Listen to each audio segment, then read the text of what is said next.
thrill me. This show is part of the Thrill Me Podcast Network. Experience more on Facebook and YouTube.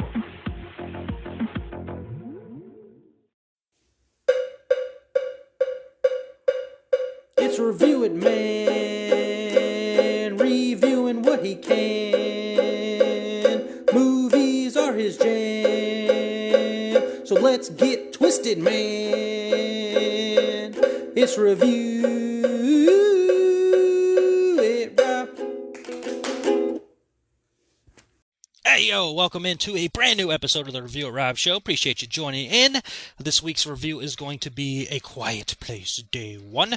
That's be a spoiler-free review as always. And I'll be talking about some other news. Got Halloween Horror Night stuff to talk about. That's going to be fun. Some other theme park stuff going on to talk about real quick with you. Got some DC news for you. DC mandatory to every single episode.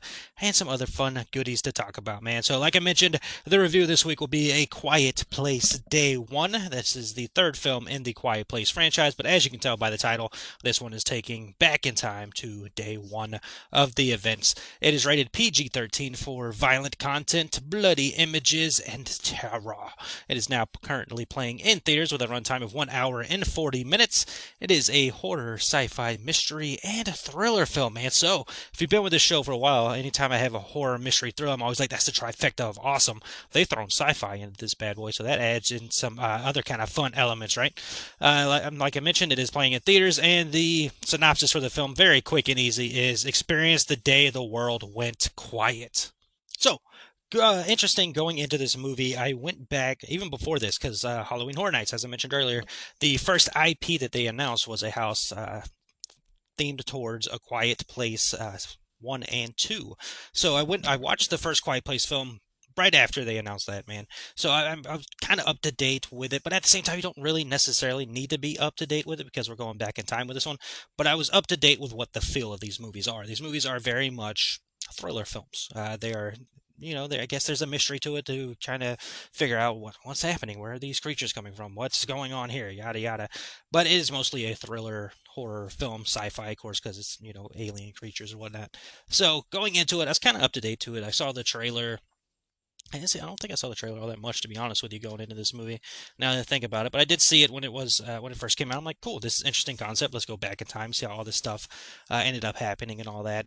Going into the movie, I will say it definitely feels like a Quiet Place film. First several moments of the movie, not a lot of time is spent here, but first, opening moments of the movie, we get, like regular world activities. It's loud. They're in New York. So they're talking about the decimals in New York and all that stuff and how loud and all that stuff. And then we go into the movies. And of course, New York is loud. If you've ever been to New York, it's not a stab in New York, but if you've ever been to New York, it is a very loud place with the amount of cars going through there, the honks, the people talking, it's a very busy and vibrant city, right? So good place to set this movie, right? To have a movie where you're like, let's be quiet. So, we get in there, we get introduced to our main character of the film. Her name is Sam, played by the fantastic Lupita Nyong'o. Amazing actress. Well, so good. Such a great actress. I've enjoyed multiple things that she's been in, of course. Multiple loving Us, but of course Black Panther is something that gets mentioned as well. But for me, when I think of her, I think of Us and her just absolutely fantastic performance in that film and performance that should have won awards, right? So, she is our main character here. We understand who her character is. We learn more about her character, and makes for interesting, emotions going throughout the movie with her character, right? So, again, talking around myself as always to not spoil anything. So, we're introduced to her aspect. We're in the city for a little bit. Boom, stuff starts happening. So, the film moves pretty quickly. They learn.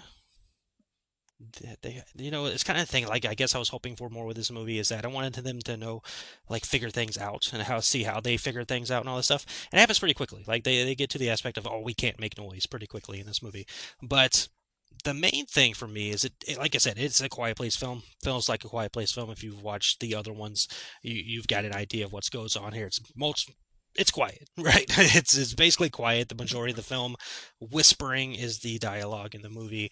You got to be calm. You got to make sure if you're making the right steps, which adds to, of course, a ton of tension. And they do it very well in these films. And this one is right there with the other ones of being very good on the tension. Like you're sitting there in the theater, awkward experience, to be honest with you, because you're sitting there, you're like, all right, it's very quiet. I don't want to make any noise. And everybody else around me is kind of quiet as well. You get like a random cough every now and then, but for the most part, people are pretty quiet.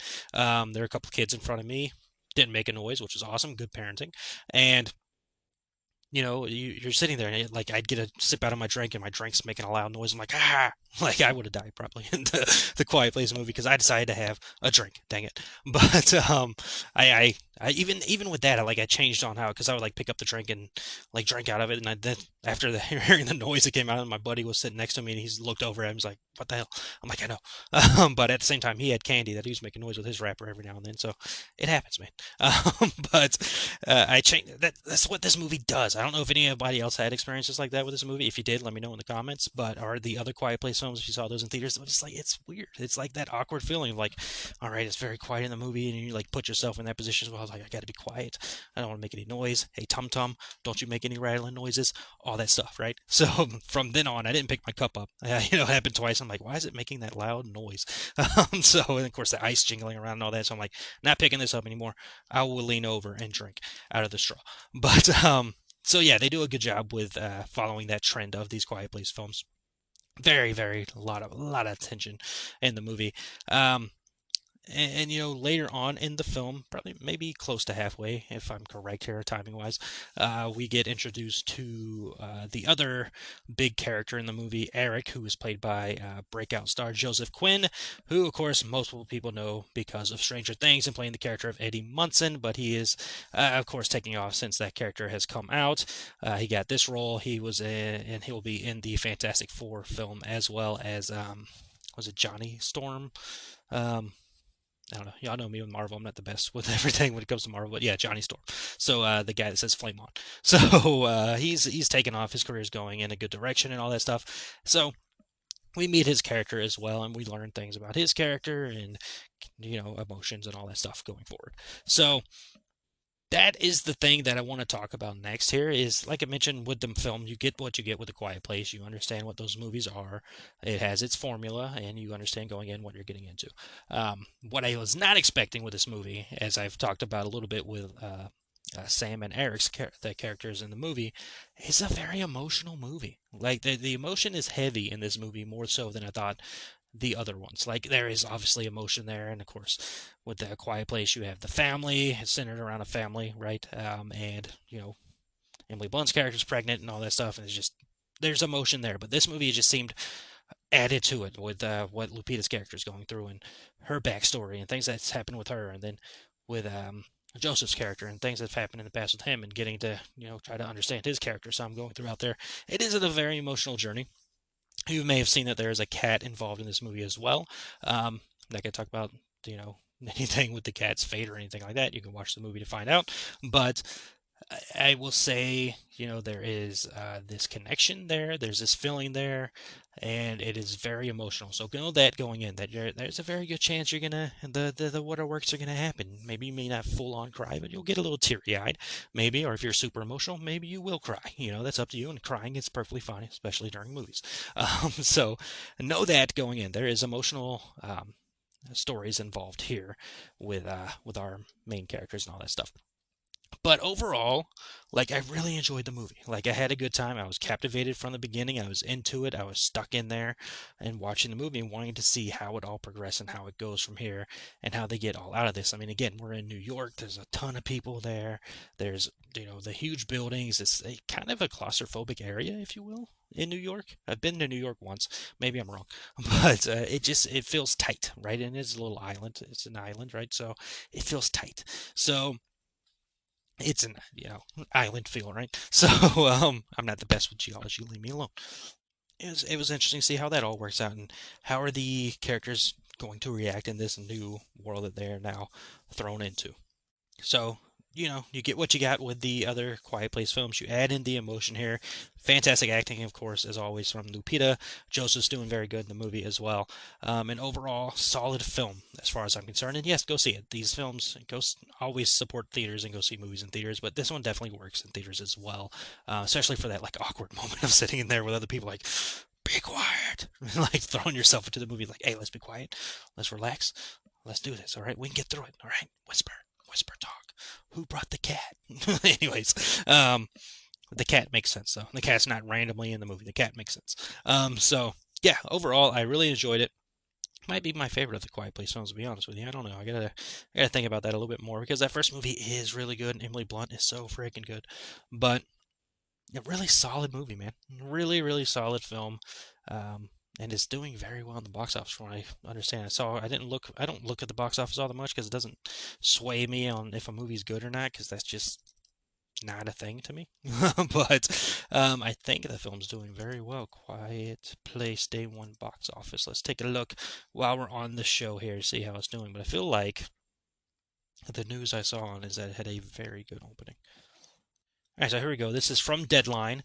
So Paramount's A Quiet Place Day 1 has not only set a domestic opening record for the franchise, it also did it at the international box office by making 98.5 million global start for the film. Overall, for a like-for-like basis, Quiet Place Day 1 is 4% above A Quiet Place Part 2. When excluding China, it's 20% higher. The launch is also the biggest opening weekend in the franchise in 24 different markets. So, there you go. Real quick, just looking at it, looks like Inside Out 2 has crossed the 1 billion mark. So go ahead there, man. Maybe the box office is doing all right summer-wise now. Doing okay. We've got Despicable Me 4 this week, right? So that could help. Maxine's coming out this week as well. I don't know how great that's going to do at the box office, but hey, there is things to talk about. But overall, A Quiet Place, yes, see it, enjoy it. If you like the other Quiet Place films, there's no reason you wouldn't like this movie. But I think it's really strong. Like I said, it probably might be my favorite of the franchise. I'm going to have to think about that a little bit more, but yeah, very well done. Very good story. The creatures are there. It's interesting to, see them and how that all works out on the day one aspects of things, and adding in the city and all that stuff. So, in which good inclusion of the city and all that stuff, like stuff that happens with like the skyscrapers and I don't want to talk about it because of spoilers, but oh my god, good stuff. I really like this friggin' movie, man. The more I talk about it, I really, really, really enjoyed this movie. Maybe it makes my top 10 films. I'll have to see. There'll be some discussion there that's gonna have to go on. But overall, very solid, good thriller film with some surprising emotional values to it as well, man. So Quiet Place Day 1 is a very good film to me. So there you go, man. That's my quick thoughts. If you saw the film over this weekend, let me know what you thought about it in the comments. All right, man. So I talked about the fact had some Halloween horror night stuff to talk about. Last week was my birthday week, right? My birthday was last week, and got one of the coolest birthday surprises of all time. Great birthday gift of Ghostbusters Frozen Empire IP house being announced for Universal's Orlando and Halloween event. Man, it's fun. So, as guests venture through the haunted houses, they will find themselves in the sinister world of the supernatural, from Ray's occult bookshop to the Ghostbusters' new high-tech lab and containment facility to the New York City sewer system. Fans will embark on, well, it says dank New York City system, so sewer system. So we could probably expect that area of the house to be very stinky. Fans will embark on their petrifying journey alongside the Ghostbusters, encountering iconic ghosts who will slime and nefarious villains who are villains. I'm going to start saying billions, who are out for revenge, all while trying to escape an army of ghastly creatures who are bent on cracking bones and turning their veins into rivers of ice. Brutal, dude. As they navigate their way through freezing and frightening conditions, the Ghostbusters will need their wit and humor to defend the city they love from a terror too chilling to believe. So I'm glad that this has been announced. Ghostbusters has been heavily rumored to be here this year.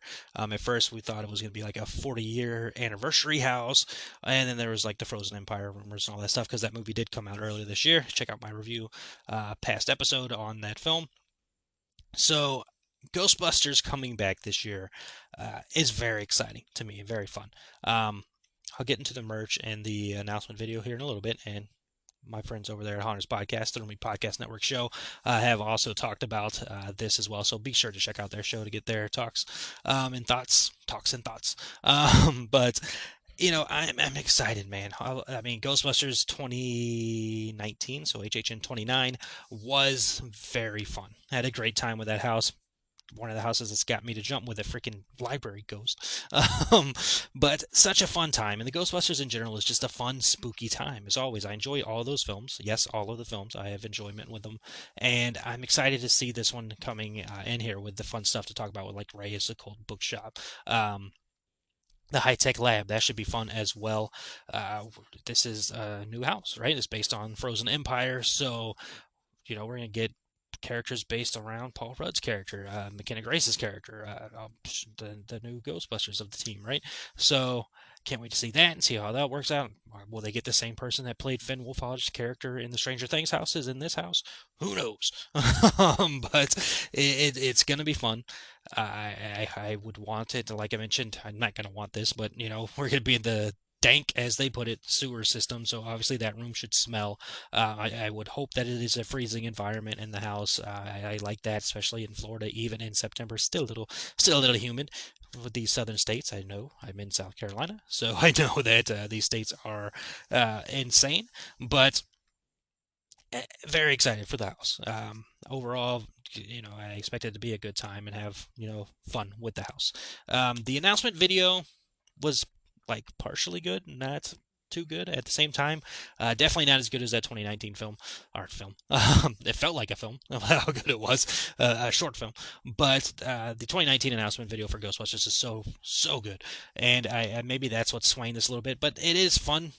What they did with like the majority of the announcement video, with the freezing aspects coming in, with the chessboard having the ghost aspect involved in it, which is part of the film. So that was good. Enjoyed that. Can't wait to see how all this stuff builds out. The merch, they only have a shirt and a hat at the moment. The hat, sorry, does not look all that good. The shirt, I've gone back and forth on. So when I first saw that shirt, I'm like, cool, that'll probably be the shirt I end up getting. Looks cool, awesome imagery, you got the Universal arch in it, all that stuff, cool, awesome. Then it's been pointed out by pretty much everybody at this point that the arch in the shirt is the Hollywood arch, which is fine. We love Universal, good arch and all that stuff, but of course, Universal Orlando's my home Universal, so I would want it to be that one, right? And then I started thinking about it a little bit more, because I'm like, arch on merchandise. I have merchandise with the arch on it. The Stranger Things shirt and poster. I have the Stranger Things shirt and poster. I looked at both of them and I was like, that's the Hollywood arch. That is very much the Hollywood arch in both of those. Didn't bother me then. And then I looked at last year's Stranger Things 4 house, and same arch, Hollywood's arch. So it is what it is at this point. If there isn't any other merch for Ghostbusters or any other merch that grabs my eye, I might still get the shirt. It's still a pretty cool looking shirt to me, man. It's got your 4 Ghostbusters up front and their red fancy jackets. You got the Universal arch. You got the ghosty characters in there. You got your Frozen main baddie in there, right? So a cool looking shirt. Like, I'm not gonna sit here and say it's not a cool looking shirt. It's a weird mix of emotions, I guess, for a while there. But if I wasn't upset with the arch for the Stranger Things shirt that I have, and the poster that I have, then why would I be upset with this shirt? Is the thing I've ended up being on. So we'll see how it all unfolds. There's still a lot of merch that's yet to come. Apparently, we should have at least a couple more IPs to be announced. Maybe something around there that I'll end up wanting. We shall see. But overall, very excited for the Ghostbusters house. That's going to be a fun time, for sure. So going from there, I had something else. Theme park, yes. So the Dark Universe has officially been announced. Well, we already knew that was going to be a land in Epic Universe, but the announcement videos come out, which is so freaking awesome. The fly-through videos come out, which is so freaking awesome. Everything about that land is awesome, and it has officially been announced. Making it even awesome is Danny Elfman will be confirmed, has confirmed that he is composing the score for the Dark Universe. If you don't know Danny Elfman, what are you doing? If you're listening to a movie show, pretty sure you know who Danny Elfman is. He's done scores for countless films, famously Batman, The Nightmare Before Christmas, Beetlejuice, all kinds of stuff, right? Danny Elfman is freaking awesome with what he does, and having him do the score for the Dark Universe here is so cool. It's so fitting. It's so awesome. I'm excited to see where he goes and what he ends up doing and all that stuff with this, because he can do it, man. He's got an awesome sound. He's got an awesome vibe. Love his music. Um, so I'm excited for that. He said, saying the Universal monsters have always been such a big part of my life. Well, he said, quote, the Universal monsters have always been such a big part of my life. I'm grateful and honored to have been chosen to compose the music for the new Dark Universe at Universal Orlando. I can't wait to go. Me too, Mr. Elfman. Me too. I can't wait to be there and experience all the fun that is going to be Epic Universe and all around. But that Dark Universe land for sure is going to be something incredible.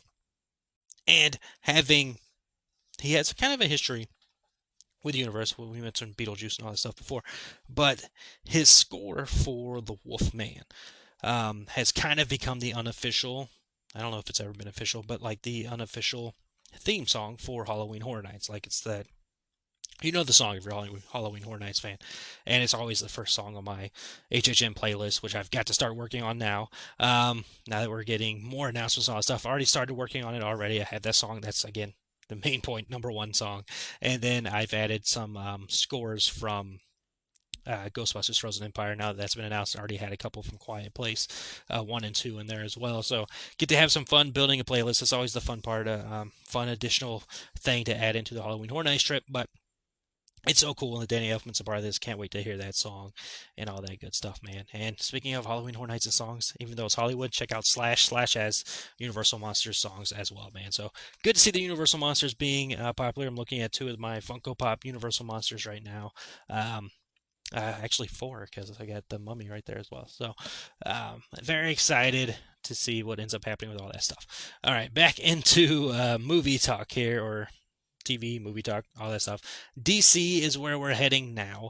DC should be at freaking Universal, freaking Six Flags having it.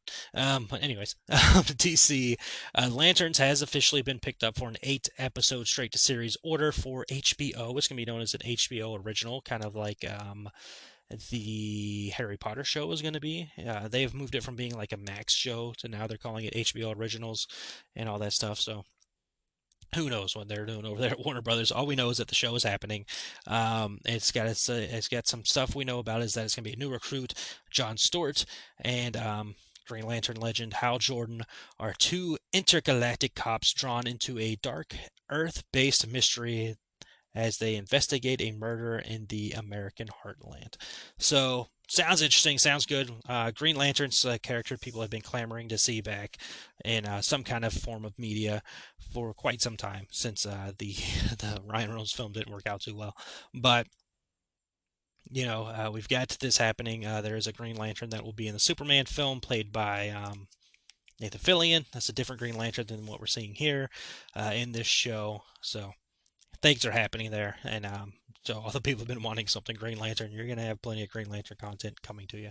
Let's see. Other news here to talk about is that I'm gonna mess up his last name. I suck at names, but Pom Klementif, who's a very good actress. You probably know her mostly as Mantis in Guardians of the Galaxy.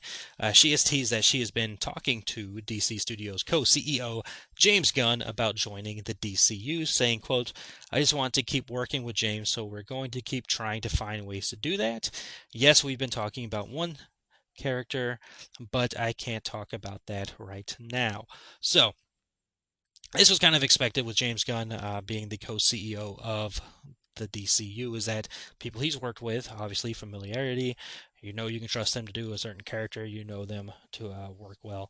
He's going to have some people come in and work here the DCU that he's worked with previously with like Guardians of the Galaxy or whatever. So it's not surprising to hear that they've been talking, and that it's cool that they have one character, and we're not going to speculate on character or anything like that. But that's cool. Again, I think she's a really good actress, so having her in here to play a character would be really cool.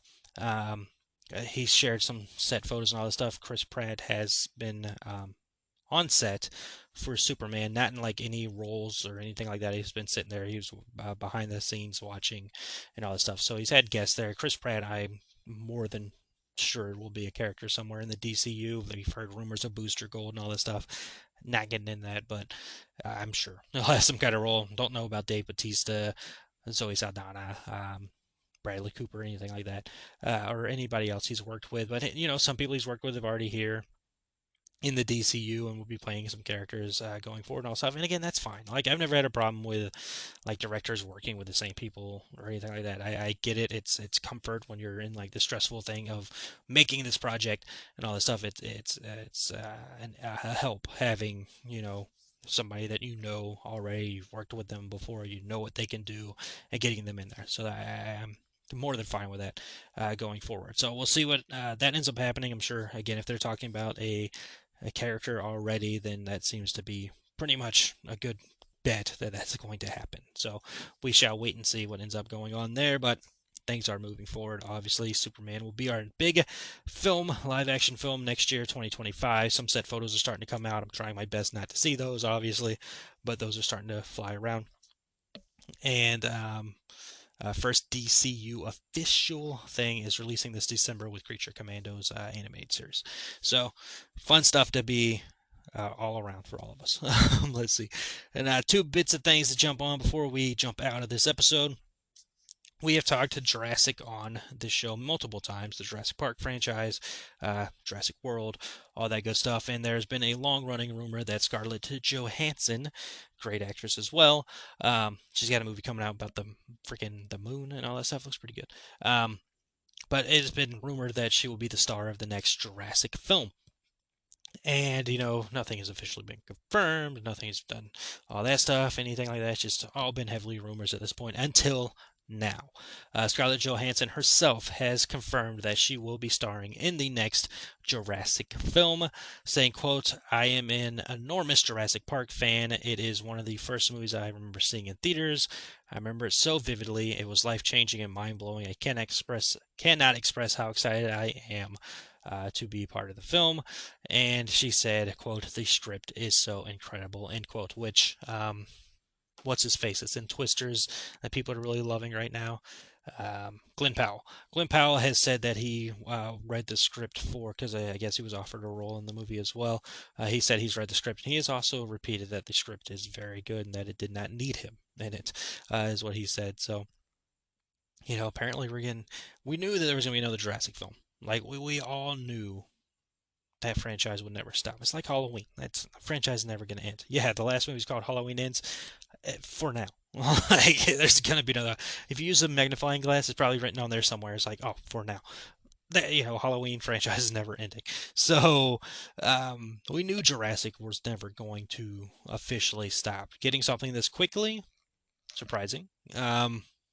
But we knew that there would be something. Like, that's just too big of a franchise that you just can't not get involved with, right? So I'm excited for that. What we do know so far is that it'll be directed by Rogue One and Godzilla filmmaker Gareth Edwards, and the script is being penned by David Cope, who of course did the first Jurassic film. So it's in good hands. Again, I like Scarlett. She's a really good actress. So, and I'm in for these Jurassic films. Like, I don't care. I know people have their thoughts, and that's fine. We all have our opinions on films. But, so I love that franchise. So excited to say the least about what's to come with the Jurassic franchise, because why not be excited, right? I'm just thinking about it now. I just want to be on the Jurassic Park River Adventure ride at Universal and just having a good time and going to meet Blue and just being in Atlanta General and hearing that theme song. Oh, love Jurassic. All right, last thing to talk about. This is also Universal connected. There is a Shrek film on the way. According to Eddie Murphy, there is a Shrek film and Donkey film on the way. He said they are currently working. Let's see, quote, I did this. I recorded the first act, and we'll be doing it this year. We'll finish it up. Shrek is coming out, and Donkey's going to have his own movie. We're going to do Donkey as well. So we're going to do a Shrek and we're going to do a Donkey. And he also went on to say he kind of alluding to the Shrek film would be released next year, 2024. Speaking of Eddie Murphy, he's got Axel Foley coming out. Big week for movies. I think it's called just Axel F at this point, but big movies coming this week, man, for all kinds of stuff. I might do another video. I haven't done a video in a little bit for new releases, but hey, it's stuff's happening. So let's get ready. Let's get ready. All right. But Shrek is a franchise that I've seen the first movie multiple times. I did the ride when it was there at Universal, or the experience wasn't really necessarily a ride. When it was at Universal and has now been turned into the villain con thingy. But now we have DreamWorks Land and all the stuff that has Shrek involved in it, and the Shrek meet and greet and Donkey and Shrek Swamp and all that stuff. But I saw that movie multiple times, the first movie multiple times. If I saw the second movie, I don't remember it. I know I haven't seen 3. I haven't seen the Puss in Boots movies or anything like that, so I obviously will need a rewatch, which I'm going to do this week because Despicable Me, so I'm going to watch those movies again and have a good time, baby. Play the freaking Happy song over and over again. But I also need to watch Pearl because I have not seen Pearl yet, and Maxine's almost there. So, yes, going to be a busy week, which is fun. I love watching movies. Movies are my jam. Obviously, I have a podcast about movies, and this will be that. So, a Donkey movie happening. That's fun. Eddie Murphy just seems to be having fun doing these movies. Why not? We love Eddie Murphy. He's fantastic. So, good times to be had all around, man. But like I mentioned, my 36-year-old ass will be in theaters watching Despicable Me 4. I do not give a care. I love those Minions. I think Universal's theme park has helped me love them even more. But I've always kind of enjoyed them. I've always felt they were kind of funny and all that stuff. So excited, very excited for Despicable Me 4. And Maxine this week, man. And Axel F. What a week. What a week. I might have to do 3 separate episodes unless we do like a Thrill Me weekly or something where we talk about Maxine, because I'm sure all of us are seeing it, and I'm sure all of us are seeing Beverly Hills. So who knows? We'll see what happens. But or most of us will be seen. I don't know. Who knows? But it will be seen nonetheless, and it will be talked about for sure. If not there, I will be talking about them, obviously, because I will be seeing all 3 of those. But yeah, that'll do it for this week's episode, man. Hope you enjoyed it. Kicking around the idea of doing some more shows and stuff. Get a Halloween Horror Night show. I am actively putting together not as we speak, because I'm doing the show as we speak, but I am actively working on that show. All kinds of fun stuff, man. Going on. So hit that like, please. Hit that subscribe, please. Please share with your friends, man. Let's all have a good time and join in together in the love of film, in the love of entertainment, in the love of Halloween Horror Nights, in the love of Universal Studios, all that fun stuff, man. Appreciate you joining in, and as always, listen to the show. I have an absolute blast doing the show. I get passion project, love doing it, and anybody joining in and having a good time with me, so cool, man. Appreciate you. So I hope you have a wonderful rest of the day, rest of the week, rest of the month, rest of the year, man. Hope it's all wonderful for you. And as always, remember that happiness can be found even in the darkest of times if one only remembers to turn on the light. Talk to you all next episode.